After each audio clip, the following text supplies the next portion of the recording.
morning. From today, every Sunday, we will discuss the greatest wonder of this world, that is human. And our main subject of discussion will be the people lived and are still living, grew and still growing in Indian Peninsula, mainly in spiritual perspective we will observe. And before this the name of the series is The Saga of the Soul. We will chant a mantra. I think all of you have got this. Please repeat after me. Naham manushyo nacha deva yakshaha na brahmana kshatriya vaishya shudraha na brahmachari na grihi vanasthava bhikshunah aham Nija bodha sarupaha. Aham Nija bodha sarupaha. This is a wonderful prayer that I am not a human being and I am not the yaksha, is a in between human and God. There is a one type of people that's called the yaksha. Then I am not a Brahmana, Kshatriya, Vaishya, Shudra, the different caste about which we know in the Indian the caste system. Now Brahmachari and Nacha Grihi, I am not a householder too. Now Banasthava, I am not a retired in the forest dweller. Now Bhikshucha, I am not a sannyasi, I am not a monk even. Then who am I? Then it says, Aham, I, Nija Bodha Sarupaha. I am that I am. That Swarupa, Swarupa, my original, that identity, that is speaking over here. And our goal is to reach to that point, and that is called the Saga of the Soul. Saga means the story, and how slowly we are going to reach over there, that slowly we will know. According to science, 1500,000 years before, the presence of intelligent hominins were there in Indian subcontinent. And about 74,000 years before, the Toba super eruption, they say, destroyed much of the Indian forest, covering with a layer of volcanic ashes. Mere imagination of the days when the first human appeared in this world, and how they were trying to survive. And that seems in this hostile nature send a chill through our spine. And Steven Spielberg's that famous Jurassic Park, that gives us an idea how people is to survive, how they is to live, the terrible condition, and that too from the mother nature. The human didn't get much.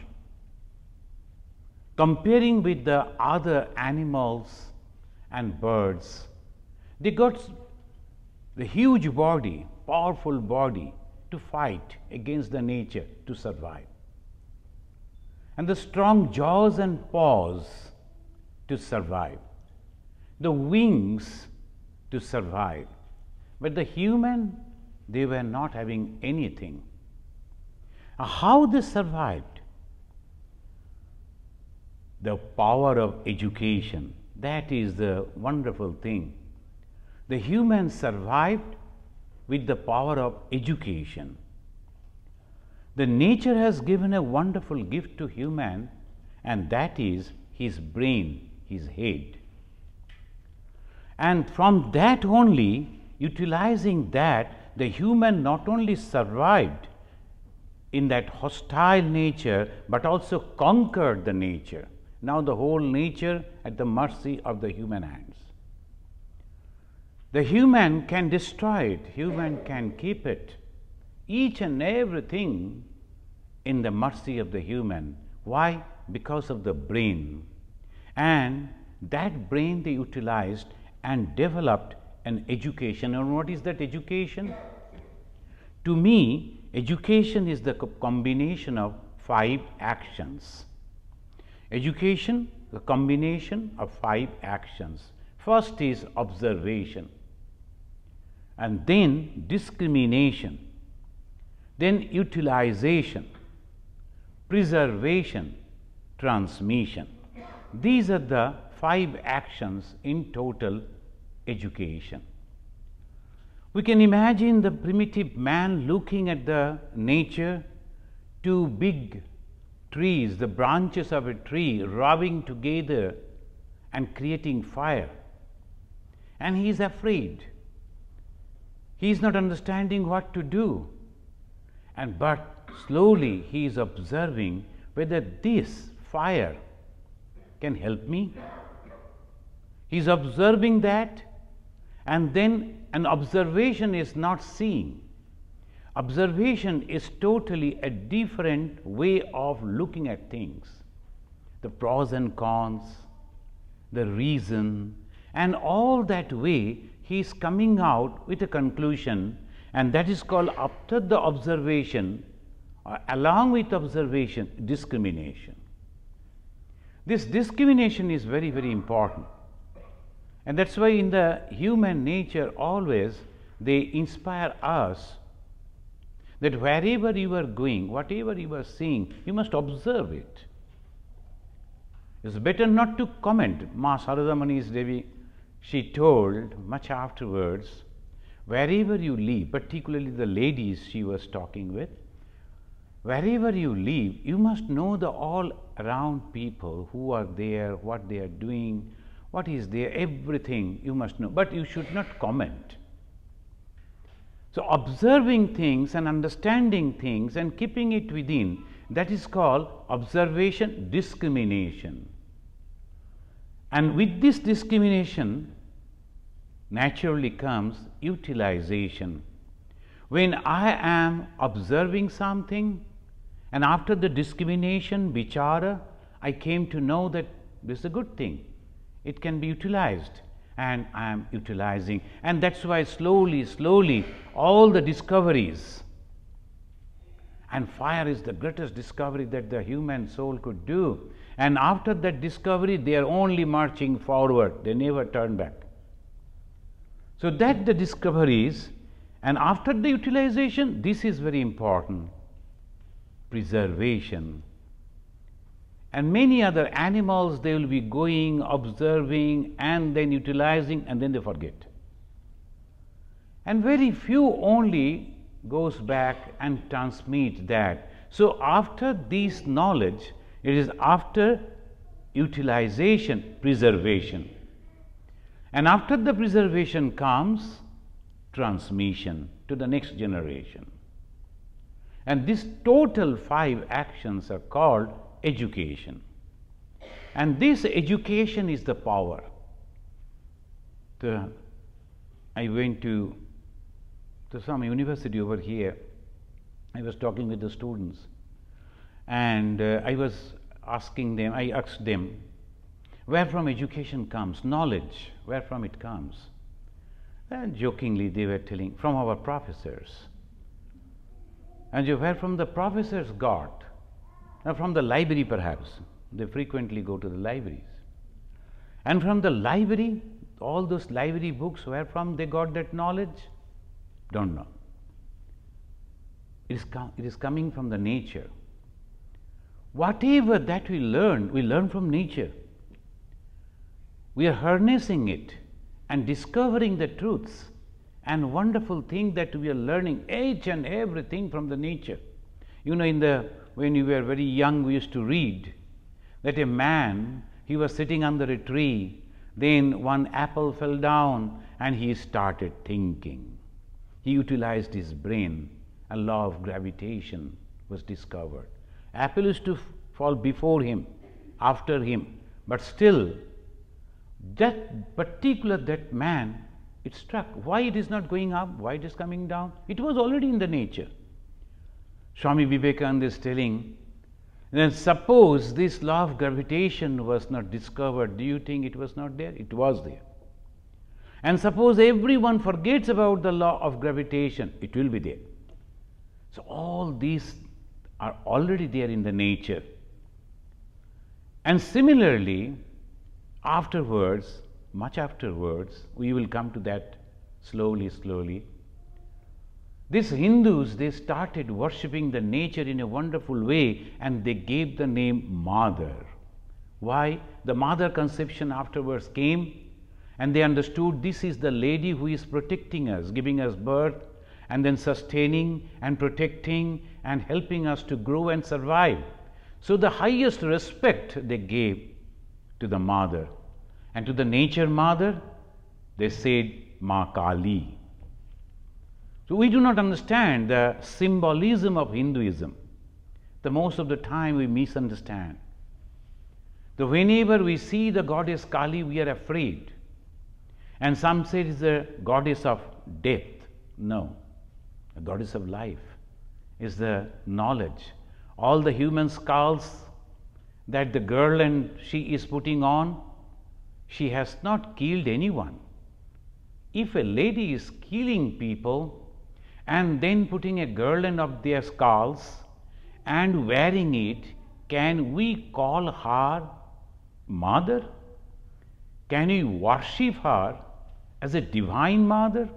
It's not possible.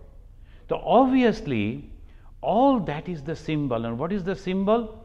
The strength. The human head, human brain, human thinking is the strength. And we find that a tiny little man sitting on the neck of a huge beast, elephant. The elephant can fight with that type of 100 people, but this little man, tiny little man, sitting on the neck of that elephant and driving it. How come? It is not the physical strength, mental strength. That is the knowledge, that is education, that was given by the nature, and that our ancestors, they understood, they discovered.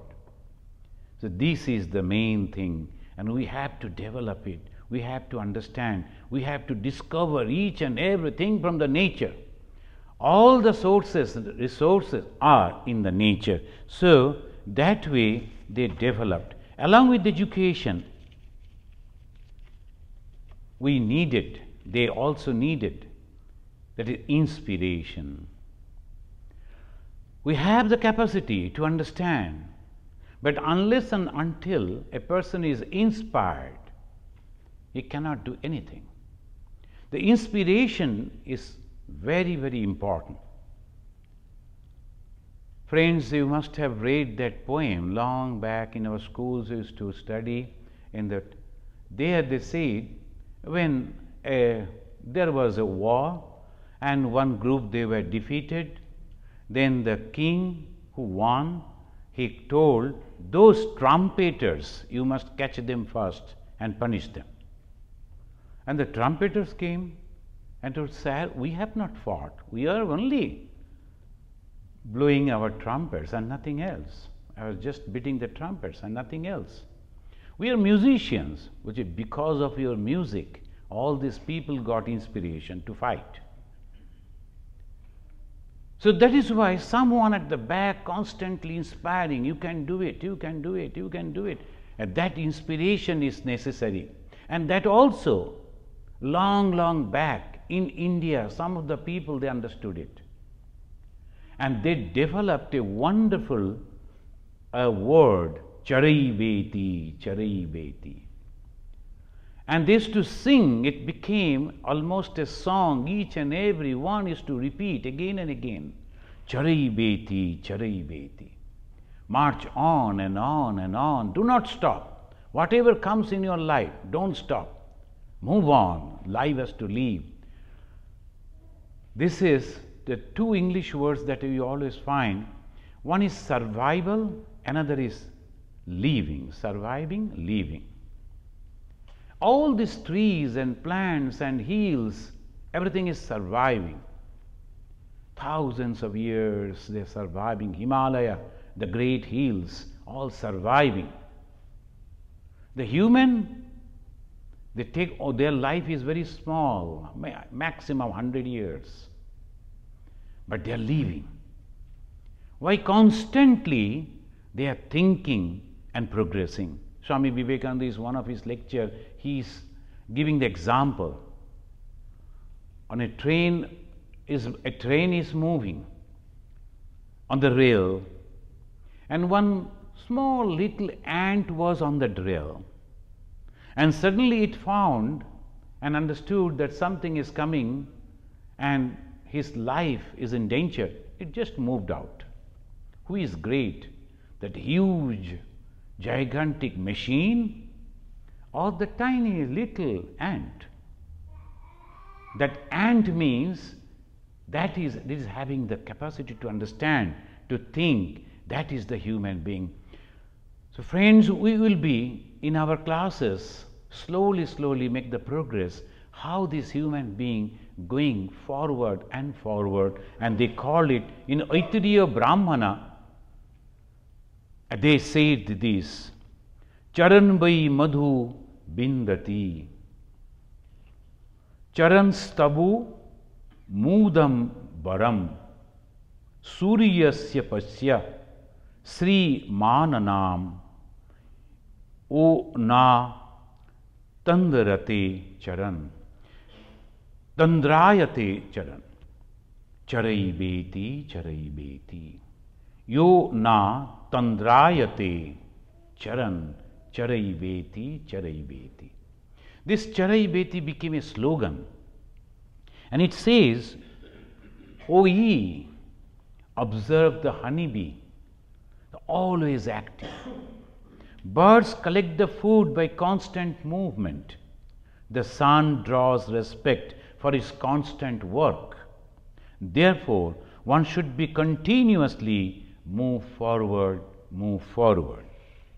So that is the Charaibeti. This is the word, and this only one word that helped us, human being, to reach to this point. And now this human being is going out, reaching out, even to Pluto, the small, tiniest. There also it has reached, in getting the information. The tremendous way everything is moving forward, and that Charaibeti. Today, our main topic was this Charaibeti. The one person was jokingly telling me, as because here in the Vivekananda Vedanta Society, Chicago, I took charge on the 4th of March. So they were telling, March 4th, Swamiji, in your life is also March 4th, March 4th. March 4th, first I couldn't understand. Then I understood that actually I was discussing about the Charaibeti, talking about that. Then suddenly there's March 4th. What is that March 4th? Well, you joined here. So March 4th. We have to march on and on. Again and again, so many things will come on our way. Sometimes it is happiness, sometimes it is misery, sometimes the danger, sometimes the depression. So many things goes on happening, but we do not know. One of our Swamiji used to tell, when we were brahmacharis, the life is always up and down, and he used to tell us, this shall also pass. Don't worry, this shall also pass. It is going to change again. Good days is also going to pass. Bad days also going to pass. And then what? We have to be calm and composed. How? By vichara. Whatever is coming, and that's a wonderful way he used to tell, don't seek, don't shun. When the things are coming before you, don't say, no, no, no, it is not possible, I won't take it. Take it, accept it, it's okay. Don't shun. Don't seek. You should not go and seek for it. But when it comes, don't shun. Don't say no. So this is the way. So Charaibeti, that we must remember, and it is very, very essential, particularly after coming over here, seeing the lifestyle of these local people. They are so capable. But at the same time, each and every one is suffering. So many phone calls I receive. And everyone is talking about, can I come and talk to you? I'm not very happy. So why? Because this knowledge. So that Charaibeti, different situations, different problems are coming. Lord Buddha, he used to complete his talk by using these two words, Charaibeti, Charaibeti. Almost every time when he used to complete his speeches, Lord Buddha, he had the habit of quoting these two words, Charaibeti. And Dr. Abdul Kalam, our ex-president, and he has just recently has passed away. He used to, and when he was passing away, that particular moment also, he was talking with the students. He was very fond of talking to students. And that time in Shillong, in the northeastern part of India, when he was addressing the students, he passed away. And he had a very fond of telling E-N-D, end. And people are happy. The moment you say it is end, see, now we are waiting over here, listening to the talk. The moment it comes, the time, it is 12 o'clock, end, we are all happy. Something is going to close. Some new thing is coming. So that is the thing. It's not the end, but it's something new is coming. That's why we are happy. When something is stopping, afterwards nothing new is coming, we are not happy. We are happy only then when something new is coming. So he used to tell E-N-D. And you know the student psychology always is to be happy. I can, like the Gandhiji, I can say, we used to do mistakes in those days when we were children. Went to the school and we found a board is hanging because of the sudden demise of our honorable minister, the school is closed, and we are so happy. The person who has died, but we never thought, because the children mind, the moment it is closed, we are not returning back to school. We are going to the playground with the bag and all those things, and we whole day play. So you are so happy. And sometimes some people used to say, why they are not dying on Friday? So that foolishness, anyway, the E-N-D, he used to say, the E-N-D means, that is a wonderful thing. Dr. Abdul Kalam, we must remember him. Effort never dies. E-N-D, effort never dies. And that was his words, Dr. Abdul Kalam. You know, Bhagavan Sri Ramakrishna used to tell the story. Then a woodcarter, he used to go to collect the fagots and used to come and sell it, and that was his only earning.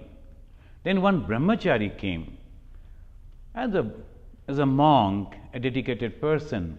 He came and he saw and told him, why you are satisfied with this much only? Why don't you go inside the jungle? Go and see. And then this man went inside and he found, big trees, wonderful trees, and very costly woods. Then he started selling those woods. So naturally, some dry faggots, and then these costly woods he started selling, he started earning a lot of money. Then again he thought, Brahmachari told me to go in and in. Why I am satisfied with this much? Let me try. Again, after some time he entered, he found that the trees, that's very, very costly in our country, that's called Chandana Bhiksha. And that he started selling, and naturally he became very rich. And afterwards again he thought, why I am satisfied with this? Let me go in.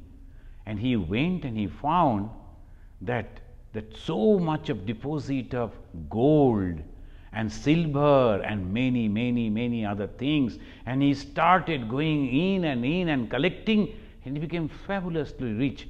This is the teaching of the story is, the moral of the story is, the more and more we go in within our mind, the more and more we get the spiritual knowledge.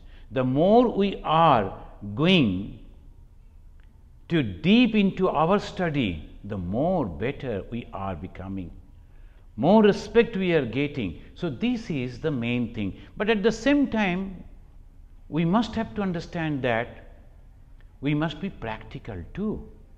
So that story we will come afterwards, because in our life sometimes we are only theoretical, we are not practical. That's why the life become, that's why Sri Ramakrishna used to say, Mother, keep me always happy, humorous, I should not be a dry monk. Sometimes we are thinking about the God only and forgetting about all others. No. So when you are going deep, at the same time we have to understand we have a practical life too. Sri Ramakrishna's story that, and Swami Vivekananda, he never got tired to quote that famous quotation words of the Kathopanishad, Uttishtata Jagrata Prapya Baran Nibodhata. These are wonderful words. Uttishtata Jagrata. In 150th birth anniversary of Swami Vivekananda, almost everywhere, everyone, they used to quote this, everywhere they used to write this. Uttishtata Jagrata Prapya Baran Nibodhata. And he translated it, Vivekananda translated it in his own way. What was that translation? He used to say, arise, awake, and stop not till the goal is reached. So goal we have to reach. What is that goal?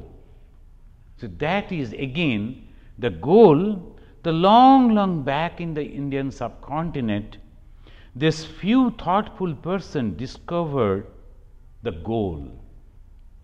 And this goal, and the goal for each and every human, they discovered this goal. And what is that goal? They named it Atma, the soul. And then they said, Atmanam Viddhi, know the self, know thyself. Atmanam Viddhi, that is the goal. In the course of our discussion, we will come to know what is this Atman and how one can realize Atman, and everything that was discovered by those people, the rishis. And they started inquiring about it. These great thinkers, they were named as the rishis, the drashtas. They could see things in the far behind. So that's called the rishis. Now, why Indian subcontinent? Again and again this question that comes. This is a very peculiar country, very special country. It's having so many names. The India is having so many names. The first and foremost name that we find in the Puranas, Jambu Deepa. Why the Deepa? Deepa means island. Why they call the India the Deepa? Because three sides of the ocean, and again on the north, after the Himalaya, there is a river that is connecting. So they used to call it as a Deepa, the Jammu Deepa. It was up to the present day Afghanistan. And all this was inside, that is the greater India they called. And in India, here the Himalaya was there. And Himalaya is to protect that harsh and northern, the very chill and cold wind. If you go to Nepal and then you go to Jomsom, from there is a very famous pilgrimage center is there. They go, and we also, that's called Muktinath. I went there in the Muktinath. That is the other side of the Himalaya, totally dry, not a single tree, forget about tree, no grasses are there. And the moment it will be 10 o'clock morning, the wind will be so strong, even the pebbles fly. This is a terrible place. And from there you have to either by horseback or walking, you have to reach to that top of the hill, and that is called Muktinath. So they go thinking that this is the Himalaya, Shiva is there, that gives liberation. Just this side if you come, immediately totally green. Why? Because of the Himalaya protecting. And that's why the Hindus they used to call Devasthana.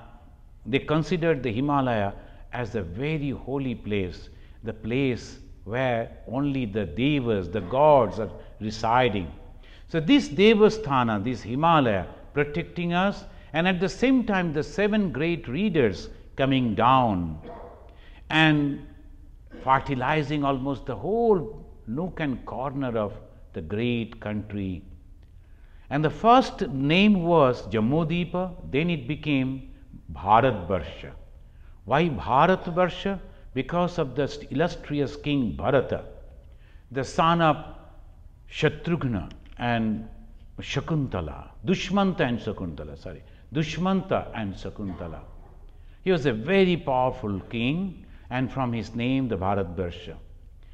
Then the Parsis they started coming, and in their pronunciation the river Sindhu became Hindu, because they used to pronounce the Sa as Ha. The Sindhu, Hindu it became. I remember in Assam also, the Assamese people, they pronounce Sa as Ha. Sa, Dantasya, Talabasya, like that, Sa as Ha. So one person went from Calcutta, he wanted to impress those local people, and when they asked him, what is your name? It's a story, it's not true, perhaps.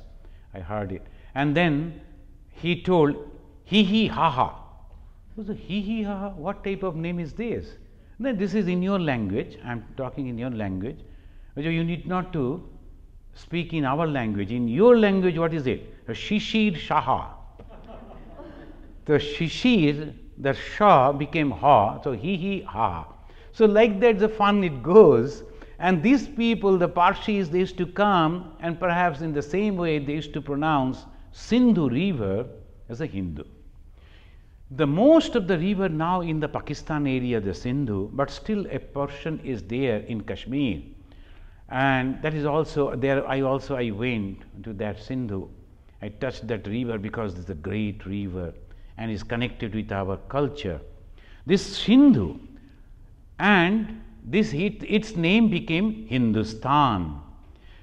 Then afterwards, it seems that along with the Greek, the name India came. And so the Jambudipa, Bharatvarsha, Hindustan, India.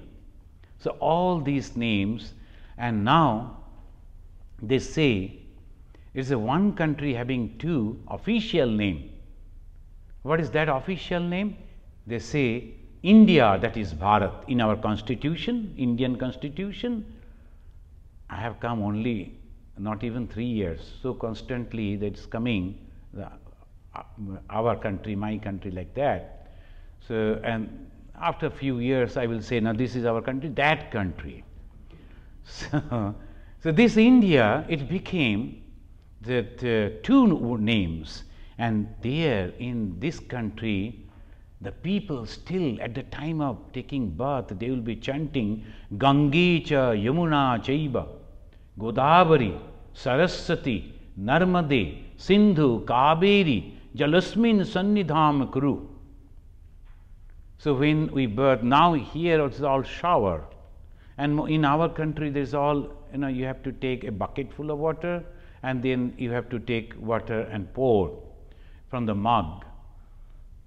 So that is the main way, and when they will be before the bathing, they will put this finger, this middle finger in the water, and they will chant Gange cha Yamune chaiva Godavari Saraswati Narmade Sindhu Kaveri Jalassim Sannidham Kuru Kurukshetra Gaya Ganga Prabhasha Pushkarini Cha Tithanatani Punyani Snankale Bhavantya. I am bathing. You come. All these 7 rivers, please come and bless this water. And also all the tirthas. Tirthas means the holy places. That also will come and bless that water. So when we are bathing, this is a great ceremony. You have seen sometimes in the Hindu temple, they will take some water and pour it on the head of the god, and it's a ceremony. So I heard that some people, they charge $100 if you have to carry that jug full of water to pour over there. We don't have this. Our God is not ready to bathe, so we are not getting the money. But had it been the stone and all that, so they do like that. Why the ceremony? Because the moment you are bathing, you are remembering, and you're not only this body, mind is transforming, and this is the important thing. When they are bathing, that time also. But because of this, the fertile land, they solved the 3 different problems. What is that? Food, shelter, and clothing. The food, shelter, clothing, this problem was solved long back. There's a beautiful series of books, volumes of books are there, Cultural Heritage of India. I think it is 6 volumes, very big volumes. It is worthy to keep this volume, worthy to keep in our personal libraries. Why? Because it begins with the prehistoric days, and gives the whole picture how slowly, wonderfully it is developing, and human growth, and giving the everything in very details. And great thinkers, they wrote the articles in those books. Here they solved that problem. They started thinking again Charaibeti. After solving the problem, what usually we do? We enjoy. No. Again, they started thinking after solving this problem. They didn't stop. They started asking question. Who is the creator? And what is this creation? And what is the relation between this creator and the creation? Who is the creator? And what is this creation? And what is the relation between creator and the creation? And that is the basis of all philosophies. Any philosophy, any darshan, they are supposed to answer these 3 questions: creator, creation, and the relation between these 2. They started asking this question. And rishis, in their metaphysical inquiries, conceived an original creator as the efficient cause of the universe. Friends, I told you, we will be discussing from the point of view of the spirituality, culture, religion, not from the viewpoint of the science. So, the present day science, they'll be describing it in a different way, but here we find the rishis, and those rishis, they composed Rig Veda, the most old scripture, spiritual scripture, Rig Veda. And they say it is more than 5,000 years before Christ it was. That means from today it is 7,000 years before. And in the 7,000 years before, they are thinking about it, the inquiry is going on, and in the Rig Veda we find they say, He who is the father of us all, the procreator, the great providence, He who knows the whole universe, He is one. And that is why this unity in diversity in India is so natural, so normal, because of this philosophy, because of this discovery, because of this knowledge of oneness. In the Rig Veda, it says that he who knows the whole universe, he is one, yet assumes many names of gods about him, the all people of the world become desirous to know. And one should be desirous, one should feel to know that, and that is the goal of human being, and that is the saga of the soul. It begins with this inquiry and ends with discovery, ends with realization. So this is, we find the question is coming, and second, again and again the ordinary people are also coming and asking the same question. Kashminno bhagavo vigyate sarvam idam vigyatam bhavatiti. Now they are happy with their life, and after that they are not simply loitering and spending time. I knew that gentleman is still there, and he was very rich person, and he told me, Swamiji, I am going to France, and there is a small island, and there they prepare from the fresh fruits the wine. So we are going to drink that wine, and you are spending so much of money only to go and drink the wine. Wine you can purchase from here. They told, no, I have to go because all rich people only come there, no other people are allowed to go. So only rich people will be there, so I'll have to go and have to develop that, the relations with them. When you are rich, you think that you should spend time in that way. Everything, everywhere like this. In the Middle East also I went, I saw, and I was wondering, they have money, they have everything, but they do not know how to spend the life. Why? Because all that they are doing, trying to do, only to get the peace and nothing else, the happiness and nothing else. But they are not getting it.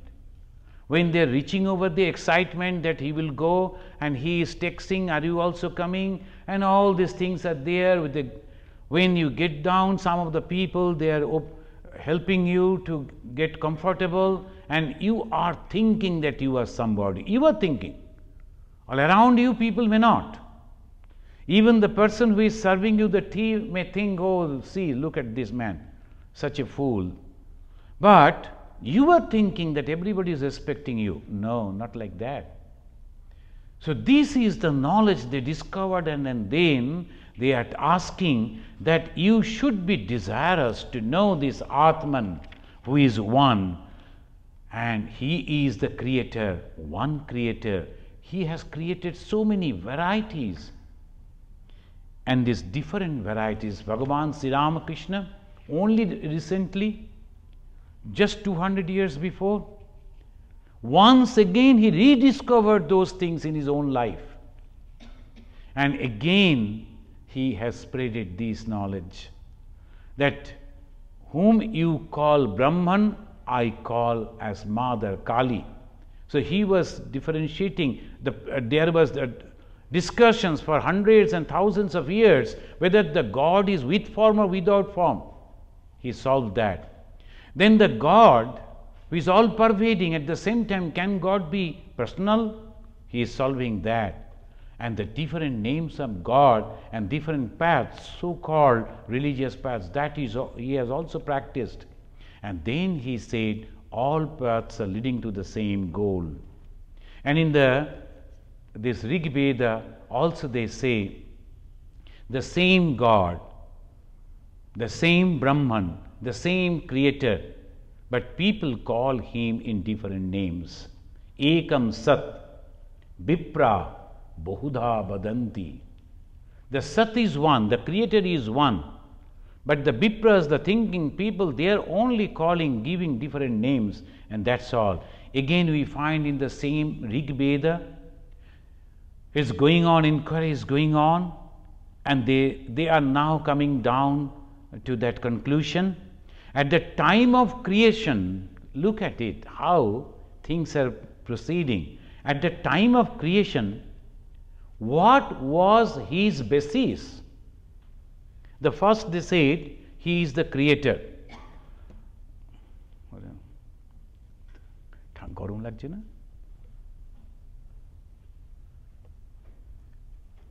At the time of creation, what was his basis? How and whence Did he start creation?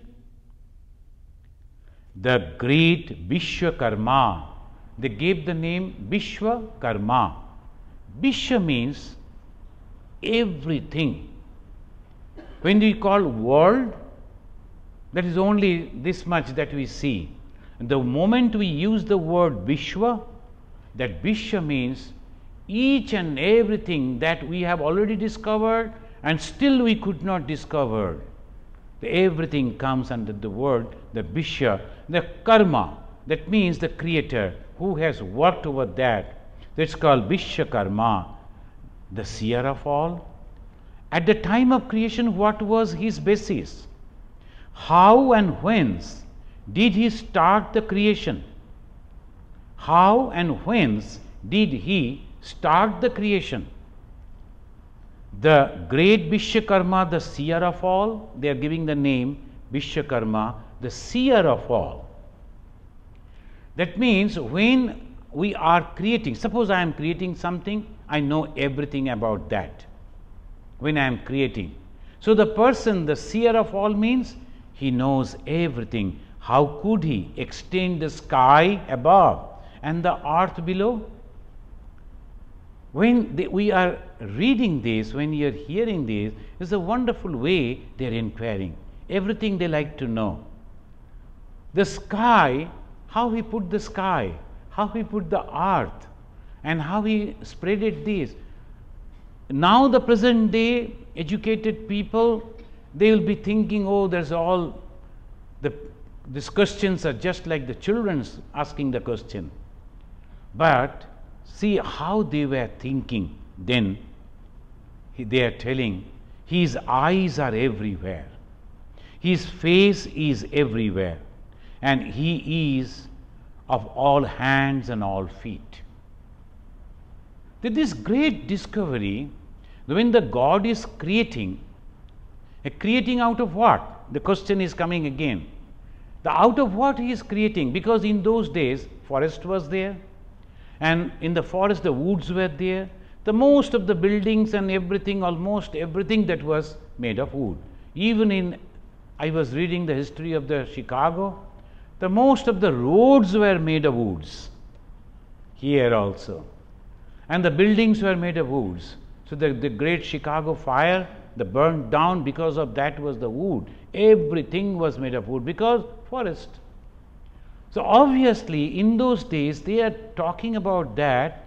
Where was the forest? It says, he, that one God, moves his hands and wings and creates the sky and the earth. Now they are coming to a conclusion because they were asking, they are inquiring, not that in one place they sat, they asked the question and came with the reply. No, the long query went. Then they are coming to this conclusion that at his will, ekaham bahushyamavihi.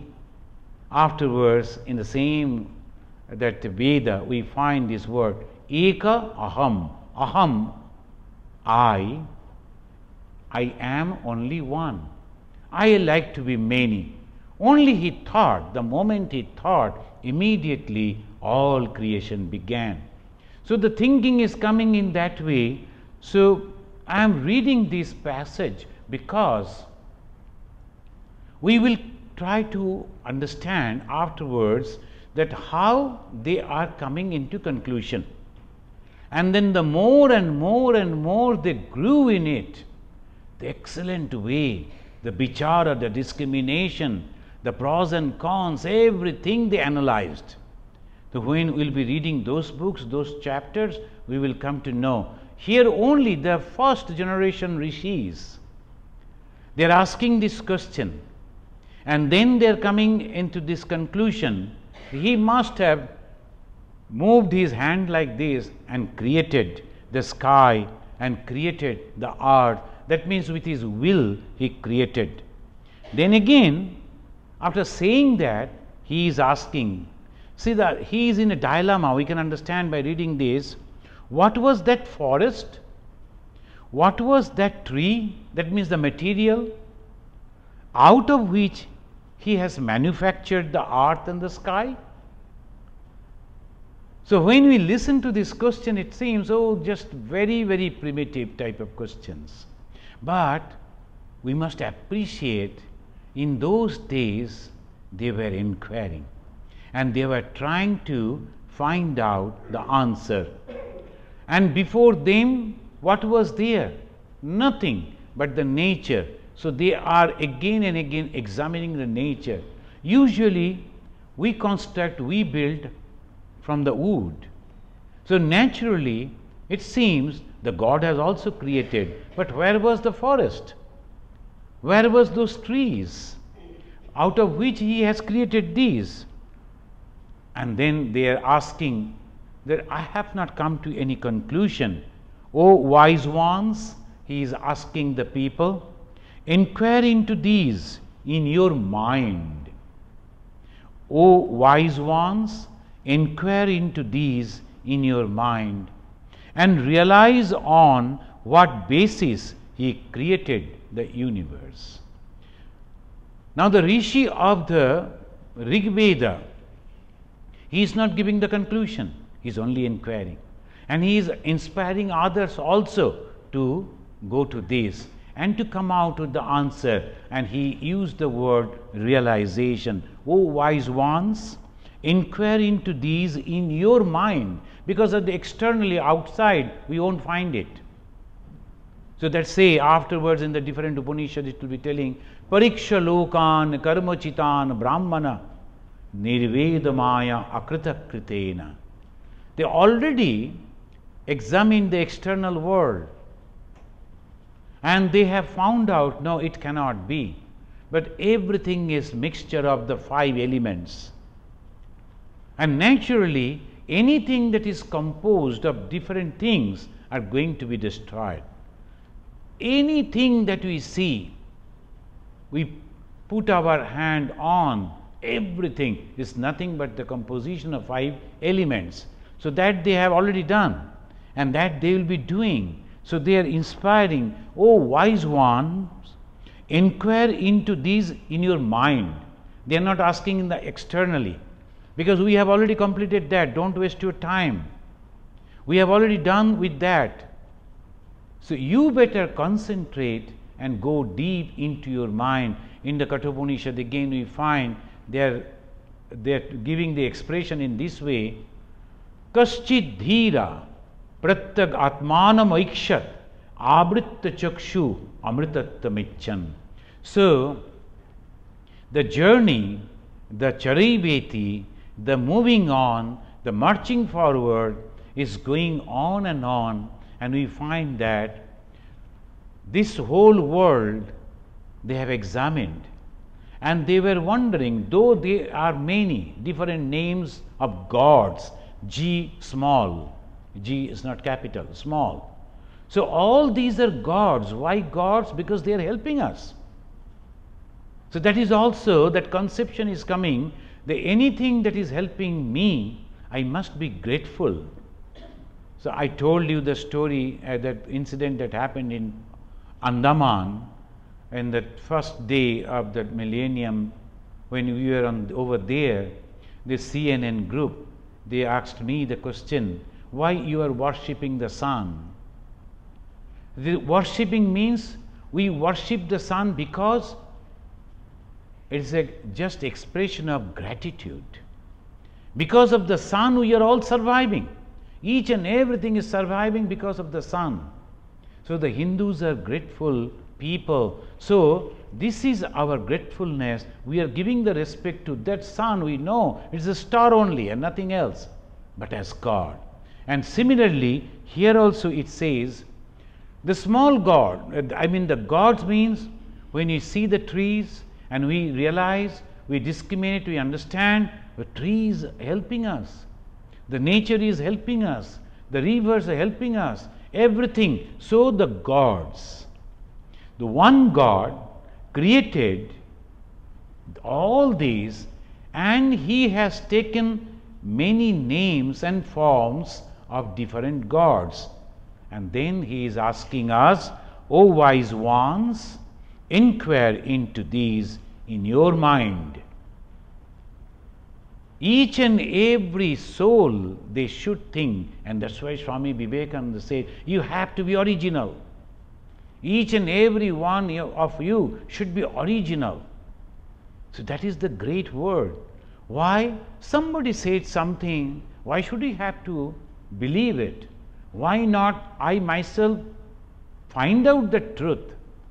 So that is the scientific mind, and that is the inquiry, and on the what basis this universe was created.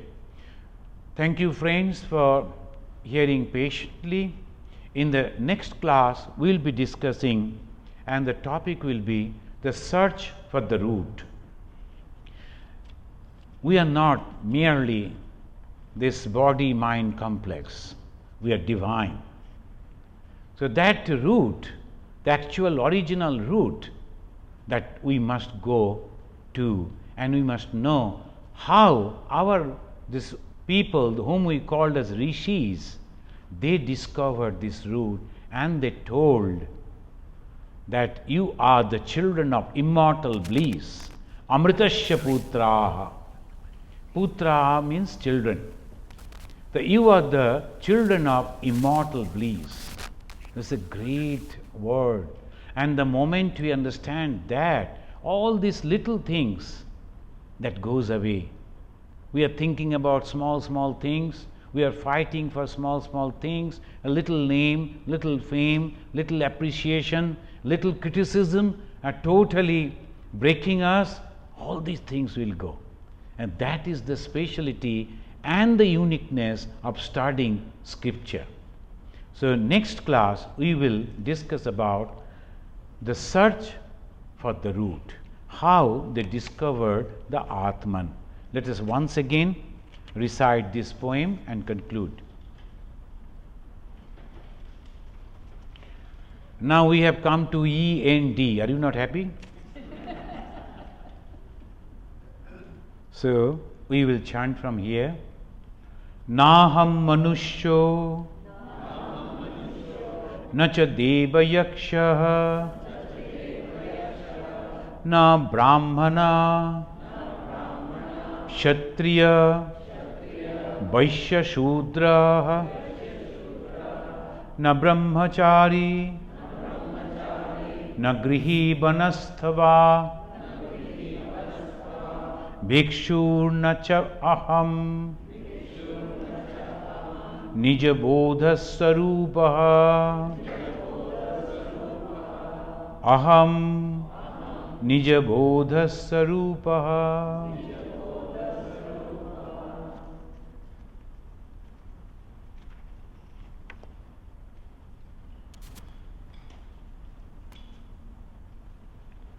Om Shanti Shanti Shanti Harihi Om Tat Sat.